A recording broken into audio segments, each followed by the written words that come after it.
Good morning. Welcome to No Strings Attached Ministry. Today I wanted to talk to you about the times of this world, what's happening. And plus I'm eating my breakfast, so excuse me. I know, it's not something I cook, but hey, when you're on the run and you're on the road, sometimes you just gotta do what you gotta do. Hey, anyway, listen, there's a lot of concern about what this world's becoming, about the vaccine and do I get the shot, do I not get the shot. That's a personal choice between each individual. I don't think anyone has a right to demand anything from anybody. That's still all just a personal choice, in my opinion. I think the Karens in the world and the Kevins, or whatever they are, the ones that feel entitled to be able to control you, they call that totalitarianism or something. Anyway, they're going to keep on pushing. They're going to push and push and push until they finally either provoke a war amongst the people, or they're going to win and they're going to shove everybody into a dark, deep closet.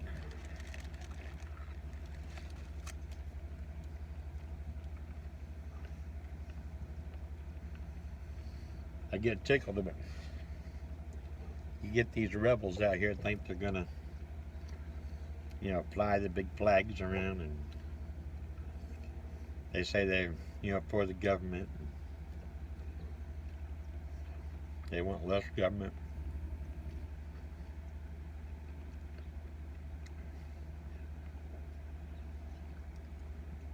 All looks good and things, but they don't do anything. You got the ones that ride around on their motorcycles and say that, and they push their weight around and say they're going to do this and do that. And all I've ever seen is just a little rally to where they can get drunk and have drugs and play with their whores. Yeah, anyone can flex their muscles. But do you really put your money where your mouth's at? That's the thing. Yeah, it's enough usually to scare people off, but this kind of tactics isn't going to work. I mean, I'm not against those. Don't get me wrong. In my opinion, I stand behind those people. They have the same mindset and the same freedom set that I have. So I'm all for them. I'm actually trying to root them and encourage them to become more, together, to be more of a presence, instead of coming in, being a presence, and then backing off and fading back into the background.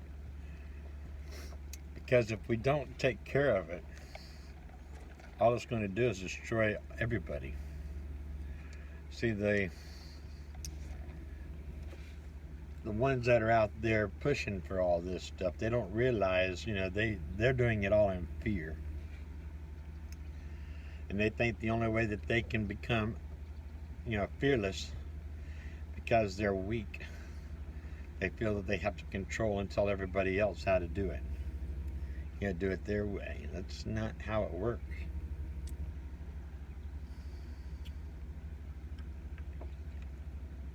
As the sickness goes across this world, I'm not going to say what it is. You all know what it is. I mean, that's your personal opinion, if it's real, if it's not real. The variants, what's happening there, who knows? I mean, there's just so much going on. I'm not going to deny it at all. But I honestly, truly don't feel it's as bad as the world, or they're trying to play it off as. It's sad that you see and hear anybody that dies. I don't care if they're old or if they're a young child. I mean, my heart bleeds just as bad for them. And it does. And I'll do anything I can to protect myself. I mean, see, I've got masks and other things that I use as well, hand sanitizers and things. I'm still trying to keep my hygiene in good order.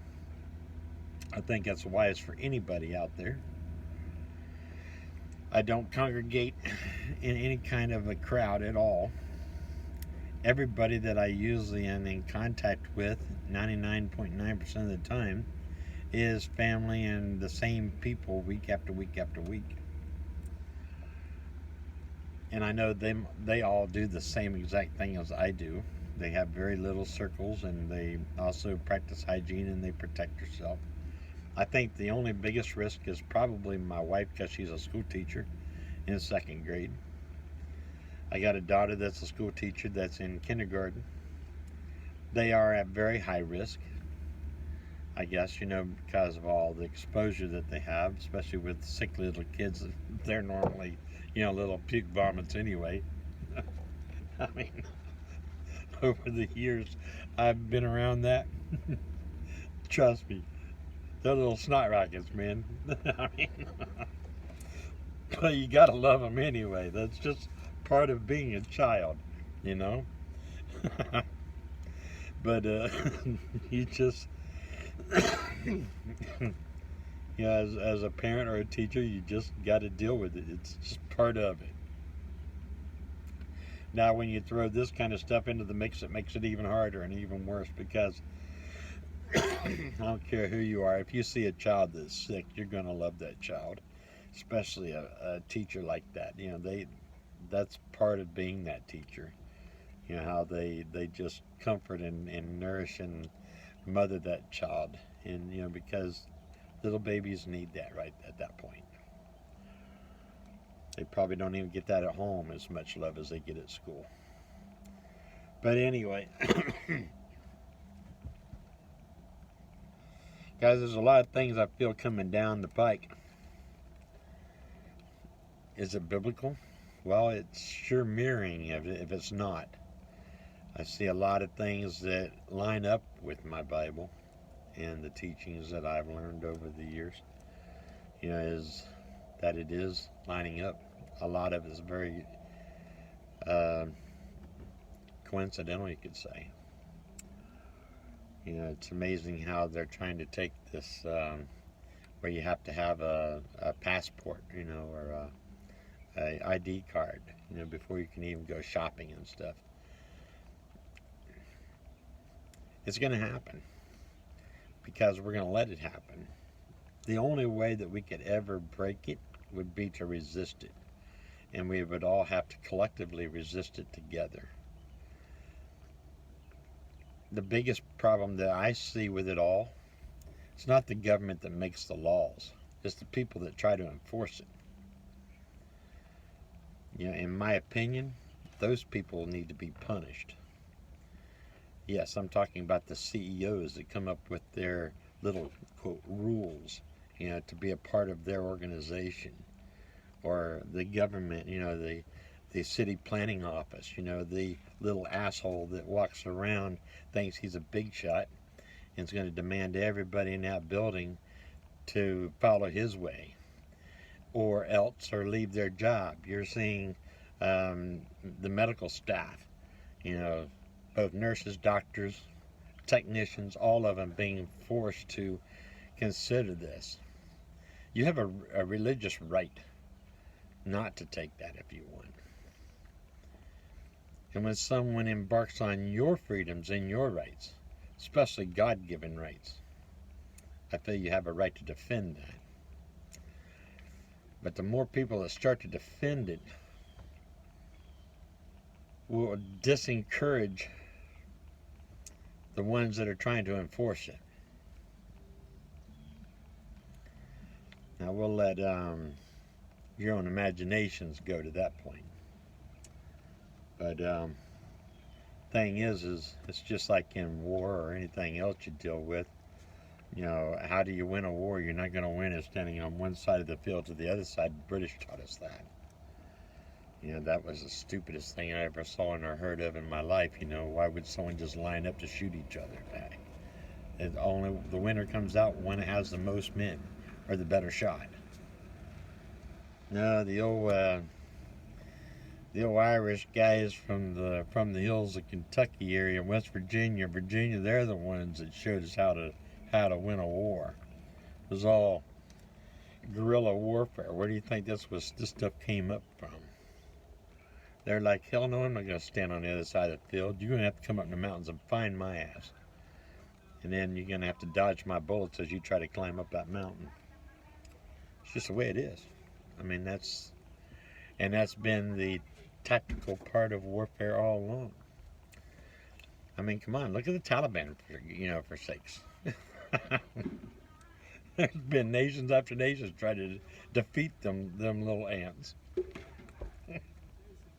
It ain't gonna happen. Because they know where to hide, they know where to go, they use guerrilla warfare. They run and they bomb and they sneak and they kick your butt and then they run away. Every now and then you'll find a few of them and you'll be able to wipe them out. You might send a little bunker bomb down there and blow a little pot of them out. But the key is never assemble in big groups. That's how you defeat terrorism. Never assemble in a big group. Always be a loner. Always be on your own. Always be in distance of the other people. Never come together as a big group or a big organization, because that's when you get squashed. But you still have to be collectively together and understand each other and fight as a unit and a team. That's the only way to defeat any of this evil. Be prepared. Don't sit around with your pants down.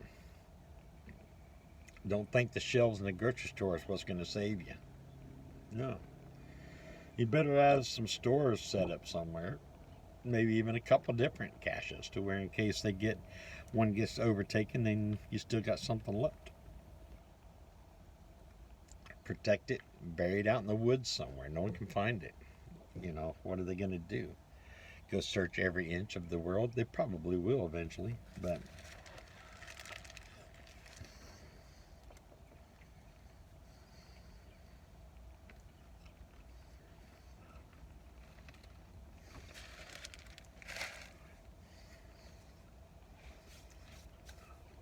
it's not feasible. You got to stand up for each other.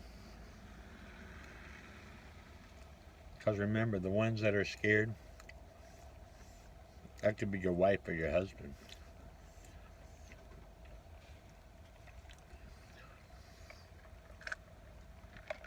Remember, even biblical, it says families are even going to be split. Going to have the different opinions and thoughts, even inside your own family. And if you don't, you're very lucky. You're very rare. Because even in my own personal family, I see the splitting. They have their right to their opinion, and I also have my right to my opinion. And we've had battles over it. But we've also learned that the battles were not worth it. That we just got to love each other anyway. And the biggest thing is we got to learn to love each other and depend on each other and even come together at tough times. That's just the way it is. But for someone to come in and turn somebody in because they're not, they're having to live with something that, that they done. Just because you decide to take this path, don't get jealous or upset when you find out your decision was wrong. And then in revenge, you try to go around and destroy anybody that didn't take the same path as you did. That's what's going to happen. God tells me He's going to protect me through all this. He's going to teach me to stand aside and let the bullets fly. Right at the right time. He's protecting me a lot. The way I look at it is, so what? Even if a bullet does land, they just send me where I want to go anyway. So I'm done with it. I'm not scared of dying. I'm not scared of this world. I'm not scared of that pandemic or the disease. It don't bother me. I will be where I am, and God has only the numbers on the bottom of my foot and the expiration date. And He hasn't stamped that yet. So none of us know that.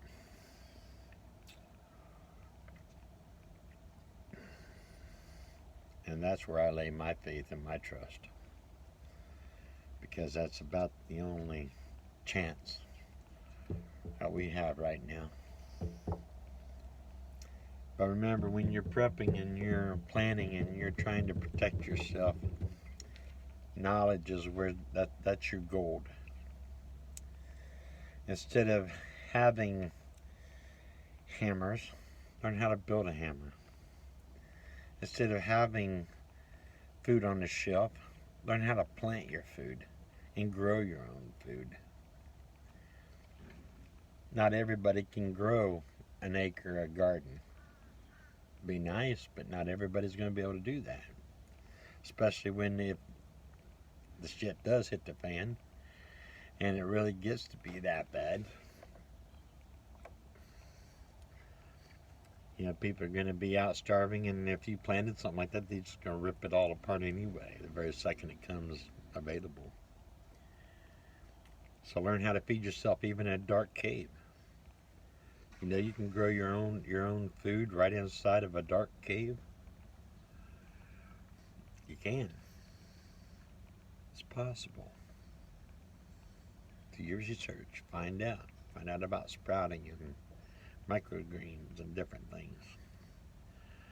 You need very, very little sunlight to grow any of them. Actually, just to finish them off is the only time you need the sun. They'll grow without sunlight. You just need water. Have you some seeds set up. You know, you get 10-pound bag of seed. That's going to feed you a lot over the next year. That's going to supply you a lot of food. Because 1 teaspoon of seeds will feed you pretty much for the whole day. If it's grown properly into the right consistency. It's going to be a big filler, contribution to your meals. Learn how to raise rabbits. Other foraging animals that can raise and take care of themselves, but yet you benefit from their breeding. Having meat rabbits. Rabbits can forage in the grass and they'll sustain and they'll even raise theirself. They'll feed theirself. But if you contain them and encourage them to breed, then you're going to win the benefits of the meat that comes off of that breeding. Same as chickens. Well, you can collect them as chickens, but once or twice a year, let them go to roost, to where they can sit and they can hatch those chickens out for you, and it just doubles and triples your flock. And remember, these are graze scratchers as well. They're going to take care of themselves. They will feed themselves if you free range. So these are something that you don't have to look after. And if you do have to look after it, then all you would probably want to do to enhance that would maybe get some seed to reseed the lawn and the grass that they go through to keep their nutrients up. So you seed what they eat and you apply that to the ground that you're there. And that way they have seeds to eat. They have the benefit of what's being grown, and also that in turn benefits you. And that's not necessary, but that's something to really enhance your little small plot of land. It's going to be very fertile because their waste is also very nutrient to that ground as well. So use that in mind. If you're a small little area, hey, get you a male and female goat.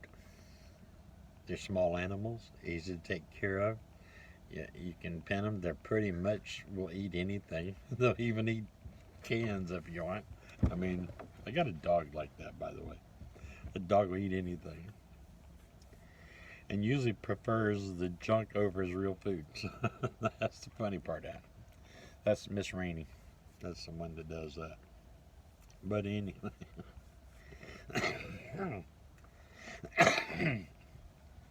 learn to prepare, learn to be wise, learn to be thinking,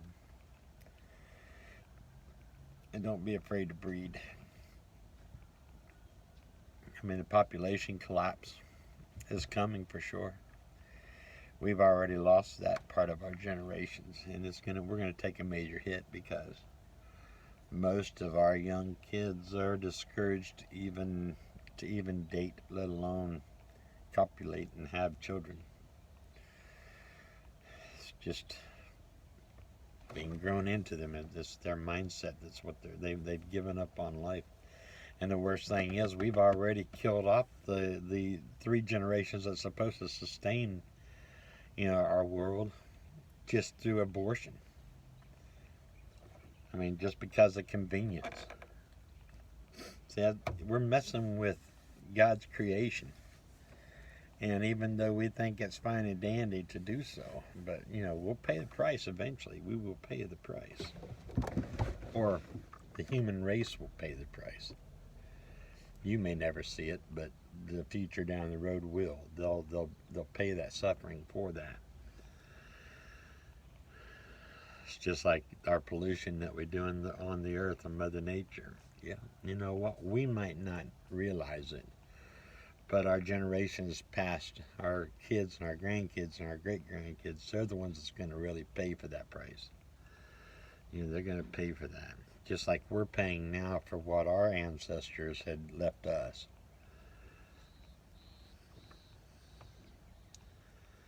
But it's something to really consider. Remember, if you're going to bug anywhere, bug in place. Batten down right where you're at. You know your surroundings, you know your area, you know all your hiding spots. It's yours to defend. If you do have to move away, have it in a plan somewhere to where you can go. Have others, all join as a family. In other words, you offer your place up to them if they have to, and they offer their place up to you if you have to. And you plan and prep for all of them that come together, not just you and your little 2 or 3. Really think it out. Become a community, because you're not going to defend anything on your own. You're not going to survive on your own. The only way to possibly do this is to do it as a community, as a family, as a group. Because it's tough out there. I don't know if anyone's ever actually been in a survival situation, but it takes even the best of the best. You could take the best of them all and put them out in raw land with nothing. It's going to be very, very tough for them to even survive, let alone thrive. I mean, come on, we got shows that teaches us this. And the people they send out there are supposed to be the biggest preppers and the biggest people, the knowledgeable people of them all. And they can't survive. It's so hard for them to survive. They lose 40, 50 pounds in 21 days. So if they can't do it, do you think you even have a chance in hell? Not at all. Let that sink in. You think you can. You think you're macho, but you know what? Give it a week's try. Just 1 week. Walk out your door with nothing but a pocket knife. Walk up into the woods and come back out a week later and see how you did. I guarantee you will come out of them woods before the week is up. That I know for a fact. Very, very, very few of you, of any of us, can survive.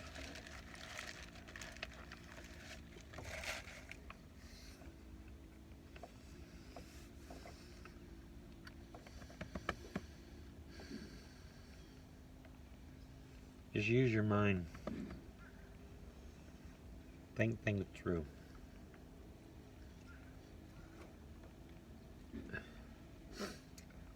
tell you what's going to happen. You're going to see a lot of things happening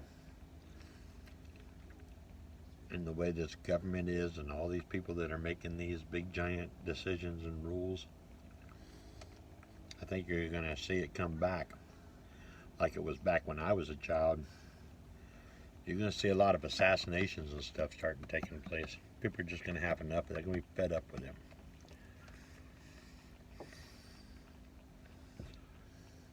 See how the Taliban is doing right now.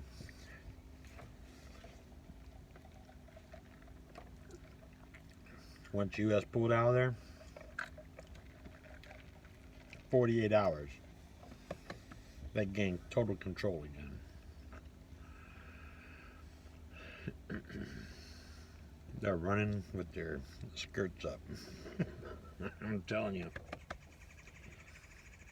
And the first thing they're doing is taking out all the heads of the people that was resisted and the leaders that was resisted against them.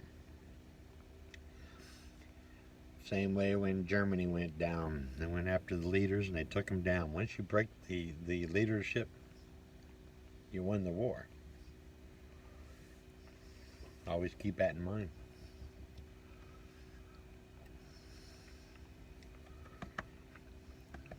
I think the one that I guess that hit the hardest in my mind,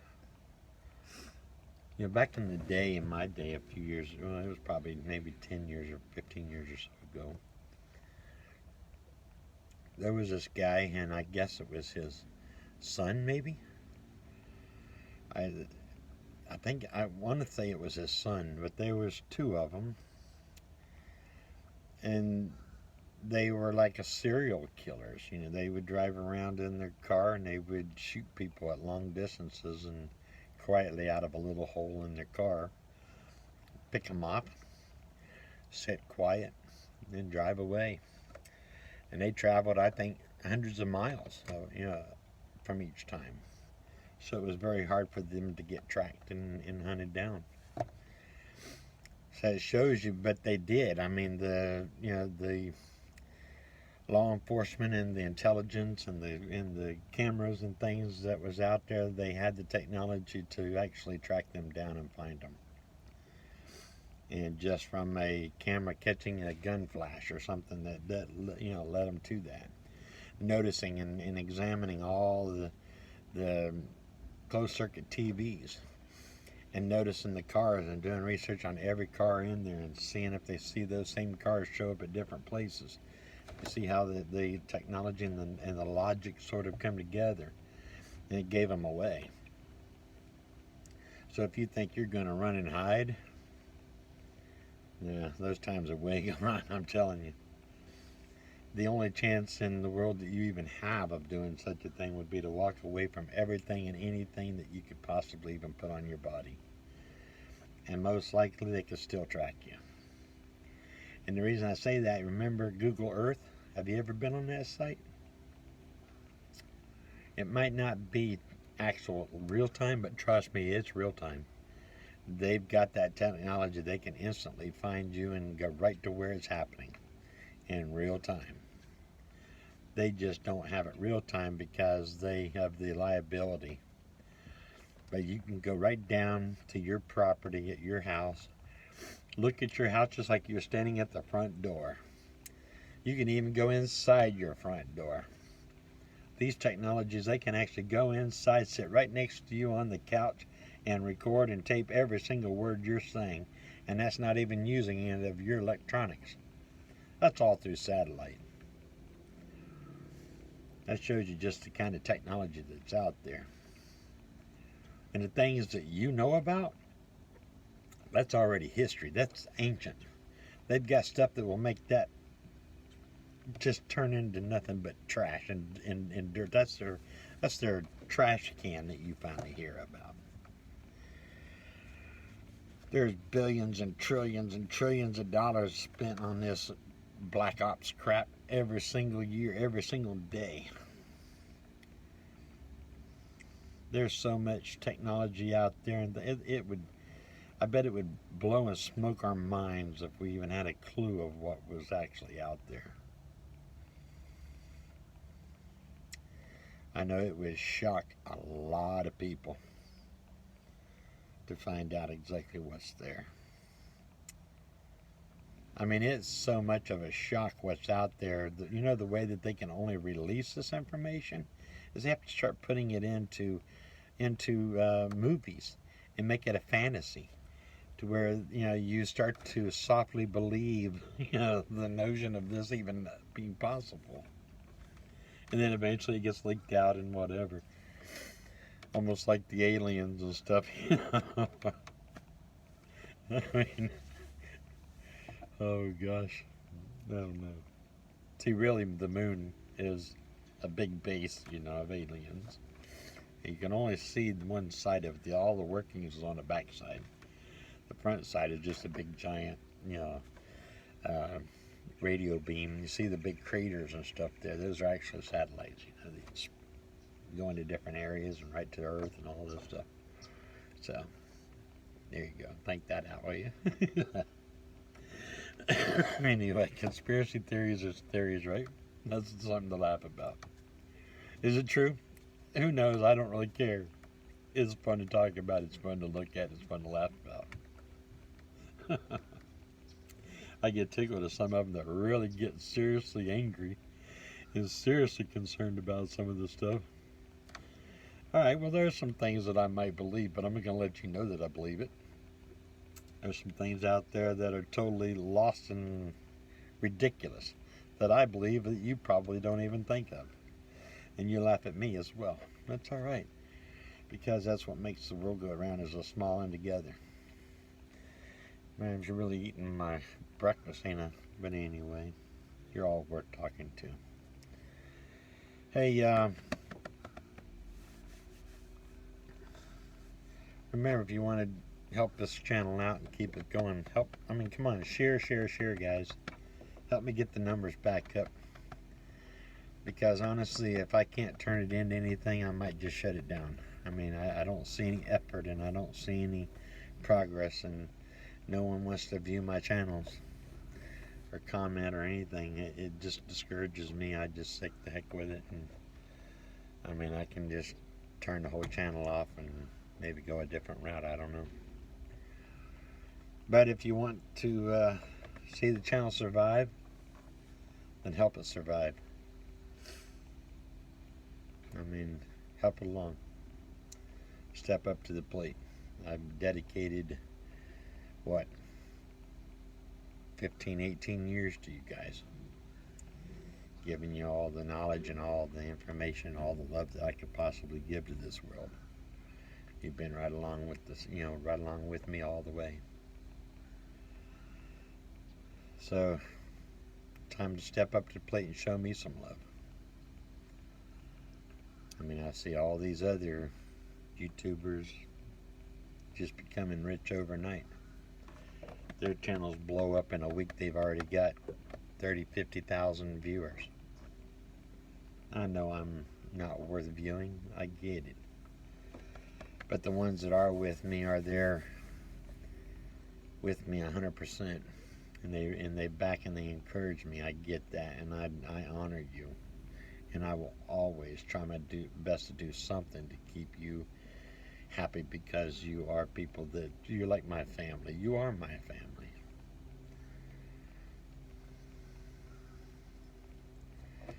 But it's getting to a point to where you got to realize, and the reason I feel this way is not because of the response. People don't realize I'm on this side of the camera. Right now, I'm talking to a phone. Oh, and a squirrel. Yeah, there's a squirrel sitting over there that's watching me and laughing. Oh, and there just landed a bird. Hey, I got a audience now, so that encourages me to keep on going. I don't get to see or hear from you guys very much. Yeah, I've got some people that call me, and you know what? I love the calls. I love the communications. I love the friendships, and I love, the engagement that I have. I treasure and precious each and every one of them. And sometimes they keep me busy. But I wish I could just have like a big meeting with you guys once a month or every week. Just have a big get together and just sit around and chat and laugh and carry on just like family does, and truly get to know each other. There's very few friends I actually have. I got 2 friends that I see on a weekly basis. 2.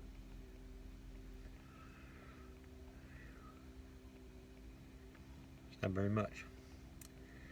But that just goes to show you how small my world is. But anyway, try to get back to living life. Try to get back to your so-called American dream. Start defending that American dream, standing up for it. Don't let people take away your rights. Don't let people take away your freedoms. Because honestly, that's all you have.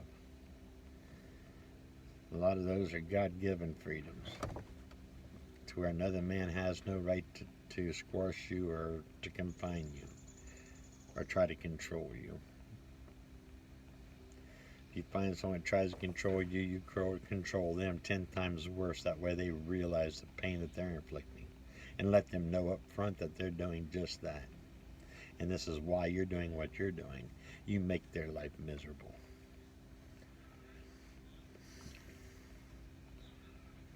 And if they still don't learn, adios, good night. That's the way I look at it. That's the only chance in hell you got.